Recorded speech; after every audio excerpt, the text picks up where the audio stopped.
10 kilo விழுந்தாலும் விற்கணுமே. 10 kilo விழுந்தாலும் 10 kilo உடனே விற்றுலாம் பிரச்சனை இல்லையா எங்களுக்கு. 10 கிலோ எப்படி இதை போய் விடுங்க.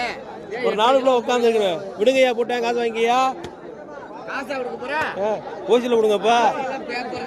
ரெண்டும் தாலியா விடுங்கய்யா. இல்லை அது வேற ஆளுக்கு போகுது. வேற வேற இருக்கிறது ஏற்றி விடும். விலை கேட்கணும். நம்ம சொல்ல கொடுத்தா நம்ப மாட்டேங்கிறான். இல்லை விலை கேட்கறது. ஐயா விடுங்க காத்துறேன். இப்போ 13,000 கொடுத்தாச்சு. அது கிடா நல்ல கிடா இல்லையா? நல்ல கிடாது, நல்ல தாலி இல்லாத கிடாது. அதை வேணா சொல்லுவோம். நான் நிற்கிறேன். கிடா கொடுத்தேன். எவ்வளோ கொடுத்தாரு எனக்கு அழுகுறியான். கூட கொடுத்துட்டேன். 500 ரூபாய்க்கு கூட ஊற்றுறீங்க. அதுக்கு அழுகுறியான். இவன்ட்ட வாங்கி நான் கொடுத்துருக்கேன். நீங்களும் போய் உங்க அப்பா சொன்னா ரெண்டையும் சேர்த்து வாங்கணும். ரெண்டும் சேர்த்தேன். ரெண்டும் சேர்த்துட்டு அந்த அடிக்கிறேன் கிடாக்கிறேன். அப்புறம் எப்படி 500 ரூபாய் சேர்த்து ஊற்றிடுறேன். 12,000 ரூபாய்க்கு போல ஓட்டான்.